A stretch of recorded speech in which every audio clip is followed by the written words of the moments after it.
starting from Beijing and also London Olympics. I think that is what is happening to Kenya. All they can just do is just convince WADA that, come on guys, we have good athletes. They've been winning medal for all of them cannot be bad. It's not possible for every one of them to be bad. That is what WADA wants. But if they cannot do that for WADA, I think they might just have to miss the Rio Olympics. And talking about missing the Rio Olympics, we know that would actually affect Africa, because you look at the events they usually win 5,000, 10,000 meters. Now they're even doing very well in javelin, which will affect Africa as a whole. But I think they can easily come around this and just prove to us that yes, those are all their athletes cannot just be found wanting. Yeah, I not only wanted to say something. WADA can't go too hard on Kenya because they missed the deadline. I'm not saying it's right to miss the deadline. Okay. I'm saying WADA conduct out of competition doping tests. WADA conduct tests immediately after major events and even before major events. Have they at any point caught any Kenyan or Ethiopian? I don't think so. So they cannot put so much pressure on them right now because they feel something is fishy somewhere. They have been conducting tests over the years. So if they feel there is any need, their tests should have proven. I mean, WADA gets an investment of over $30 million yearly. And that is enough to get anything positive if there is. Let's give ourselves a time. Let's give ourselves a timeline. Since 2011, you've had 41 Kenyans with doping violations, serious offenses. You know, you can mention names, Rita Jepto. I mean, notable ones. True. As you know, so all of these things, you look at it, and it's not just Kenya. We saw what happened with 8 Nigerian athletes, and that's why we're discussing it on the show.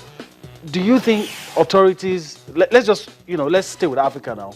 Do you think authorities are doing enough? Quick responses, because I want us to leave this. I hope the Kenyans don't miss the Olympics, because like Said said, if you take Kenya from the Olympics, the medals will be one-sided. But do you think African countries are doing enough to educate their athletes, or just some athletes that want fame and fortune so bad are the ones going after these things? Quickly, I don't think we're doing enough. There was a particular time where a Nigerian athlete, I'm trying to remember her name now, she was found wanting. She won gold for us.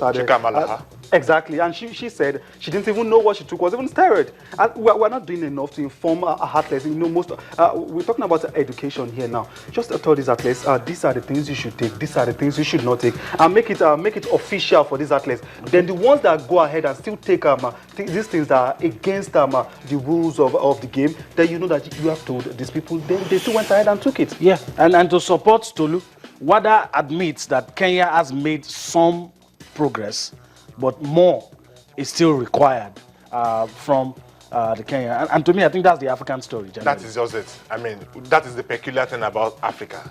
So WADA can't go all harsh.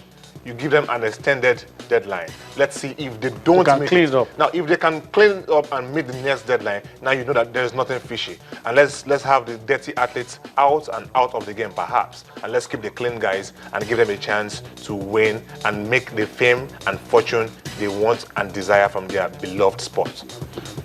Well, I'm tempted to still bring you back into this. Okay. Okay, how about the issues you hear about bribery and allegations? I mean, that has also trailed Kenya. Some athletes quoted as saying that, look, some top officials said, give us money, we'll reduce the kind of bans you have, we'll kind of find a way to step down the results. You look at that, then you want to say, don't you have something that is systemic or something that is institutionalized in Kenya, since we're talking about Kenya? Does that not worry you? I want a quick response, because we have to leave this, but it gets interesting as we're talking about it. Well, I think the case the case that was pointed out really was the one for 2 athletes who paid $48,000 to get a reduced ban. Lesser sanctions. Well, these things are hard, but if an official is going to take that huge amount of money, I mean, something is wrong somewhere. It means for you to have the guts to ask for that much, maybe you've been doing it over time. So is it based on that? Is it state sponsored? It's possible. Well, the Kenyans, they've been in the spotlight for 5,000, 10,000 events, for decades, for decades, 10 decades. The thing is, they want to remain on the limelight, so they want to do everything possible to remain there. If it's a case of telling the athletes, come on, we're going to reduce your doping, your doping ban, definitely they can do that. So you cannot rule that out at all. All right, let's go to football. It's almost impossible to talk about sports and not talk about football. And these days, it's very hard not to talk about FIFA, the World Soccer Governing Body, always in the news. Well, in recent times for the wrong reasons. Now we're going to talk about someone who was very powerful at some point, the former, because that's the way we have to say it now, former Secretary General Jerome Valk. He's been banned for 12 years from all football-related activities. And some are saying that he's paying the price for misconduct. I don't know. It's really sad. It's really sad. The allegations are just too many, too weighty, and this is where it just everything has gotten to. For a man who had intentions to quit FIFA once Sepp Blatter hands over this month, I think a 12-month ban is a 12-year ban rather. Only tells you that okay, this is a bird that wants to fly, and you just brought your catapult and say, hey, bird, I want to kill you. Well, it's going to go anyway. But it's good to see that there's a stiff action taken against him for racketeering, laundering of all sorts, and equally for bribery as well. I mean, a lot of allegations, and he even attempted to destroy evidences.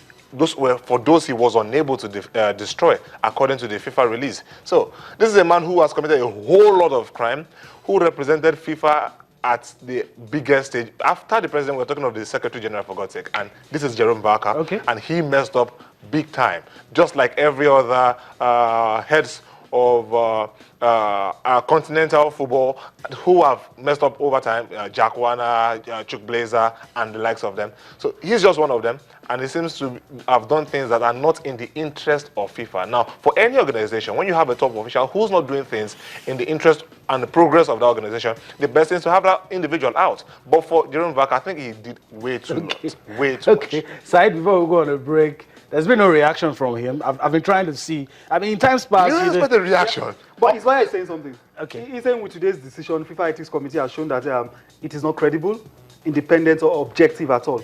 What they are trying to say now is Jerome Valk is clean. That in one word, in their own eyes. In their own eyes now.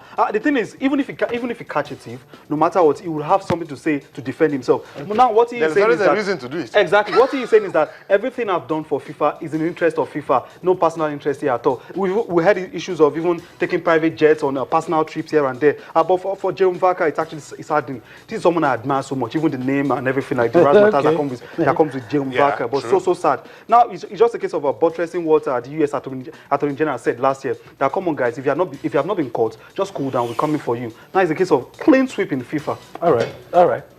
Clean sweep in FIFA, that's what Saeed has said. Well, we're talking about sanctions and punishment. That's not the only thing happening in FIFA as we speak. The build-up to the elections, February 26th elections, and the candidates, they're speaking. They are trying to gather support from everywhere they can get it. Let's allow you listen to the key figures. You allow you listen to Prince Ali bin Al Hussein, and of course our African brother Musa Bility, what they all have to say about the elections and their plans as we go ahead.